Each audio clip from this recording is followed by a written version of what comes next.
যদি আমার শত শত কোটি টাকা লাগে তাহলে তো আমি প্রথমেই খেলার থেকে মেয়েদেরকে বাদ দিয়ে দিলাম।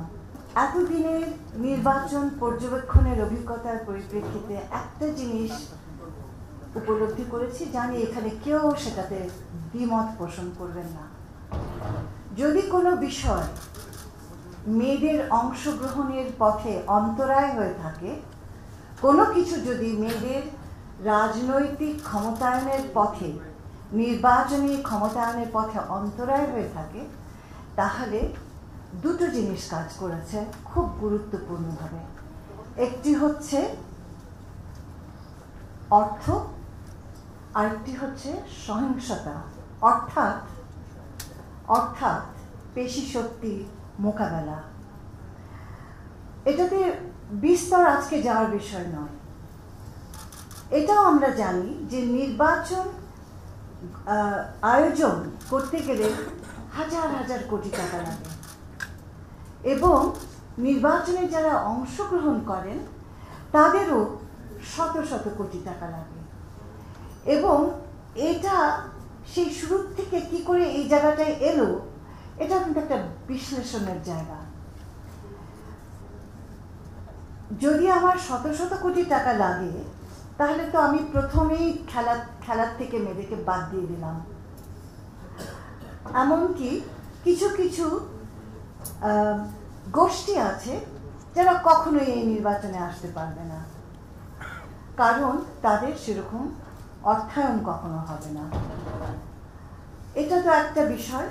এবং এই অর্ডিন্যান্সটা একটা ড্রাফট হিসেবে যখন আমাদের কাছে উত্থাপন হচ্ছে, আমি বলতে চাই যে এটা ভেবে দেখার একটি বিষয়, গুরুত্বপূর্ণ বিষয়। এবং আজকের আলোচনাটা আমার কাছে স্পষ্ট করে দিচ্ছে যে এটাকে নিয়ে আরও কিছু আমাদের আলোচনা দরকার, আরও কিছু স্টেক হোল্ডার্সদের দরকার, এবং এটাকে আরেকটু নিপুণ করা দরকার যে মতামতগুলো আমরা পাচ্ছি তার ভিত্তিতে।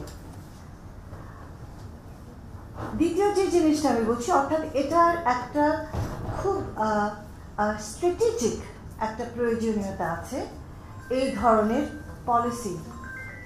দ্বিতীয় জিনিস যেটা আমি বলতে চাই সেটা হলো যে আমাদের কমিশনগুলা সরকারের থেকে স্বতন্ত্র, স্বাধীন কতগুলো কমিশন।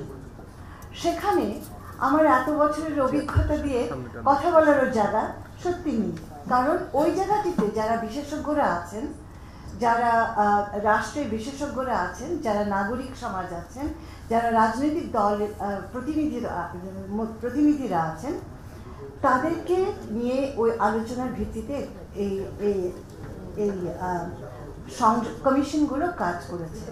এখানে আমি স্পষ্ট করে দিতে চাই, অনেকেই এটাকে মিশিয়ে ফেলেন।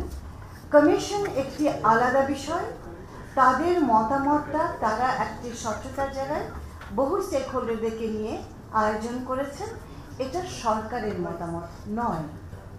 কিন্তু শেষ হিসেবে যখন এটা আমার সামনে আসছে ফলাফলটা, এই জায়গাটায় তো আমি লুকোতে পারছি না যে নারী বিবর্জিত কতগুলো কমিশন বসে নারীদের ভবিষ্যৎ নির্ণয় করছে।